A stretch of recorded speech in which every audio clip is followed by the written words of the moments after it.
Hoy vamos a hablar acerca de la terapia de reemplazo de volumen en medicina, haciendo énfasis en las gelatinas succiniladas. En primer lugar, tenemos que recordar cuando estudiábamos fisiología que estamos compuestos por tres grandes elementos. En primer lugar, el agua. Representa entre el 60 y el 70% de la superficie corporal. En segundo lugar, los electrolitos y en tercer lugar, las proteínas. Cada uno de estos elementos ejerce cierta presión dentro del organismo. En primer lugar, la presión hidrostática, la presión ejercida por el agua. En segundo lugar, la presión osmótica, la presión ejercida por los electrolitos, la cual promueve el desplazamiento de agua desde el sitio de menor concentración hacia el sitio de mayor concentración de electrolitos. Y en último lugar, la presión oncótica, ejercida por las moléculas más grandes, que son las proteínas. Esta presión oncótica permite que haya desplazamiento de agua desde el sitio de menor concentración hacia el sitio de mayor concentración de las mismas. Como sabemos, el 60% de nuestro cuerpo corresponde al agua. Este 60% de agua está dividido en dos grandes espacios, el espacio intracelular, que corresponde al agua que está dentro de las células, y el espacio extracelular, que corresponde al agua que está fuera de las células. A su vez, este espacio extracelular se subdivide en dos más, en el espacio intersticial, que corresponde al agua o el líquido que está entre una célula y la otra, y al espacio intravascular, que corresponde al agua o líquido que está dentro de las venas y las arterias, es decir, que es el espacio que es manipulable perfectamente por nosotros los médicos. El espacio intravascular corresponde al 7% del volumen corporal total, es decir, un adulto de 70 kilos tiene aproximadamente 5 litros de sangre circulando. Los estudios más recientes relacionados con el tema de reposición de líquidos en anestesia o en el paciente perioperatorio hablan de tres grandes pilares o tres grandes consideraciones que deben hacerse al momento de que usted tiene enfrente un paciente que está perdiendo sangre en forma aguda.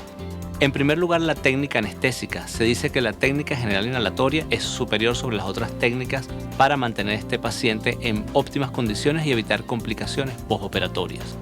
En segundo lugar, el tiempo de la cirugía. Está demostrado que pacientes que están sometidos a cirugías mayores de 3 horas tienen mayor probabilidad de complicarse que aquellos pacientes que la cirugía se resuelve en menos de 3 horas. Y en tercer lugar, los nuevos conocimientos del endotelio. Como se sabe, el endotelio está íntimamente relacionado con coagulación, inflamación y reparación celular. De acuerdo al tratamiento perioperatorio que se haga al endotelio de ese paciente, será el buen o el mal pronóstico posterior a la pérdida sanguínea aguda. Desde el punto de vista fisiopatológico, cuando un adulto de 70 kilos pierde 20% de su volumen sanguíneo circulante, es decir, 1500 cc, 1.5 litros, se comienzan a activar los mecanismos compensadores fisiológicos. Esto significa que el espacio intersticial va a auxiliar ese espacio intravascular deshidratándose para poder tratar de compensar la pérdida sanguínea desde el espacio intravascular. Por otro lado, cuando continúa la pérdida sanguínea aguda y el intersticio se hace insuficiente para auxiliar tanto al espacio intravascular como para apoyar el espacio intracelular, llegamos al estado llamado shock hipovolémico descompensado. Este cuadro que tenemos acá representa la clasificación del shock. El shock se clasifica desde el grado 1 hasta el grado 4 de acuerdo a la cantidad de sangre perdida por el paciente. Tiene dos características interesantes. Una de ellas es que es una clasificación estrictamente clínica, de tal manera que, de acuerdo a variables como tensión arterial, frecuencia cardíaca, frecuencia respiratoria y otras, usted puede clasificar al paciente que está perdiendo sangre en forma aguda. Tiene una limitante, que este cuadro fue hecho para pacientes entre 25 y 44 años, así que rangos fuera de estos grupos etarios tiene ciertas variaciones. Para la reposición sanguínea aguda tenemos dos grandes fármacos. En primer lugar, los cristaloides y en segundo lugar, los coloides. Los cristaloides son sustancias hidroelectrolíticas, es decir, que contienen agua y electrolitos de tal manera que ejercen las presiones hidrostáticas y las presiones osmóticas de las cuales hablamos al principio. Tiene ciertas ventajas como que es fácil de conseguir, está disponible en todos los sitios, es libre de pirógenos y tiene una limitante importante que es que los cristaloides son sustancias que tienen un tiempo de vida clínica de apenas 30 minutos. De tal manera que se pueden utilizar en la primera fase de reposición de líquidos en el paciente que lo está perdiendo en forma aguda, ya que ayuda a rehidratar el intersticio. Los coloides son moléculas de gran tamaño. Cuando se administran dentro del espacio intravascular se comportan como proteínas dispersas en plasma. Los coloides se dividen en dos grandes grupos, coloides naturales y coloides sintéticos. Los coloides naturales son la sangre y sus derivados, y los coloides sintéticos pueden ser de origen vegetal como los almidones o de origen animal como las gelatinas. En relación a los cristaloides, tenemos que recordar que cuando se utilizan para el manejo de las pérdidas sanguíneas agudas, estamos expuestos a varias cosas. Primero, recordar que el tiempo de vida útil de un cristaloide es de apenas 30 minutos. En segundo lugar, que existe la posibilidad de intoxicación por cristaloides, es decir, que el paciente se puede encharcar, puede hacer edema intersticial, edema pulmonar, edema facial. También es muy importante recalcar que los cristaloides pueden producir problemas de coagulación, ya que al ser agua y electrolitos van a hemodiluir los factores de la coagulación, alterando por otro lado lo que es la cicatrización del paciente y empeorando todos aquellos factores relacionados con la inflamación. Los coloides de origen vegetal son los almidones. Los almidones son sustancias muy grandes con un peso molecular que van desde 150.000 hasta 400.000 Dalton. Dentro de las desventajas de los almidones tenemos, en primer lugar, hay que hacer cálculos de dosis y cálculos de velocidad de administración, ya que al pasar al espacio intravascular estas van a ser unas sustancias expansoras, es decir, que van a traer líquido desde el intersticio hacia el espacio intravascular, y este líquido va a hemodiluir los factores de la coagulación, produciendo alteraciones en los mismos. Por otro lado, el metabolismo de los almidones es un metabolismo estrictamente hepático, y este metabolismo hepático hace que exista una alteración en la producción de factores de coagulación, sobre todo el factor 8. En el postoperatorio de aquellos pacientes quienes reciben almidones aumenta el riesgo de sangramiento. Los coloides de origen animal son las gelatinas. En Venezuela tenemos dos tipos, las poligelinas y las gelatinas succiniladas. Estos coloides son moléculas de 30.000 Dalton, es decir, de un peso molecular medio, de tal manera que la reposición de volumen se hace en forma fisiológica. Tienen una duración clínica de 1 hora cuando es poligelatina o de 4 horas cuando es la gelatina succinilada, y la reposición siempre se hace de 1 a 1. La farmacología de las gelatinas la podemos apreciar desde el punto de vista gráfico. Fíjense, si se administran 500 mililitros de gelatina dentro del espacio intravascular, al cabo de 1 hora, es decir, durante su periodo de distribución, tendremos 20% de ellas que pasan al espacio intersticial, es decir, lo rehidratan, y un 80% permanecen dentro del espacio intravascular. Aquí hay dos características interesantes a destacar. En primer lugar, que las gelatinas no se acumulan en los tejidos, a diferencia de los almidones. Y en segundo lugar, que la eliminación es estrictamente renal, de tal manera que el 95% de las gelatinas administradas se elimina en forma de orina. Ella se eliminará al cabo de 1 hora si fueran poligelatinas o al cabo de 4 o 6 horas si fueran gelatinas succiniladas. En Venezuela la única gelatina succinilada es el Gelofuscin, fabricada a partir de colágeno bovino grado médico.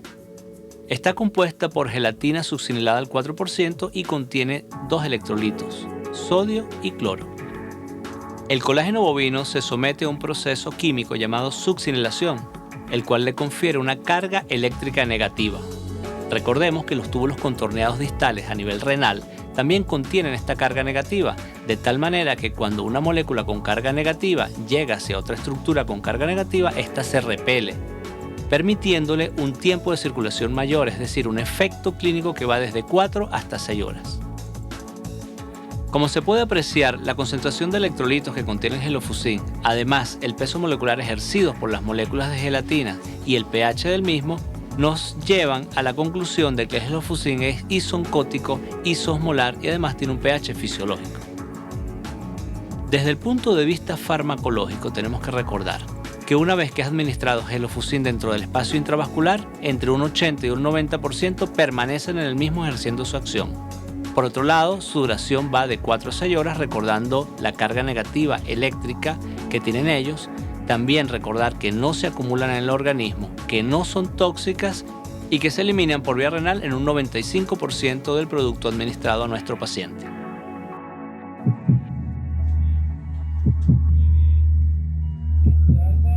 Cuando tenemos un paciente con pérdida sanguínea aguda, se nos presenta la disyuntiva de si la utilización de estos coloides alterará la coagulación de nuestro paciente y empeorará sus condiciones. El paciente está descompensado, hay mucha sangre aquí, el paciente está descompensado, estoy colocando Helofuscin. Definitivamente, si la decisión es utilizar gelatinas, estos problemas de coagulación no estarán presentes, ya que, como sabemos, las gelatinas no se acumulan en el hígado.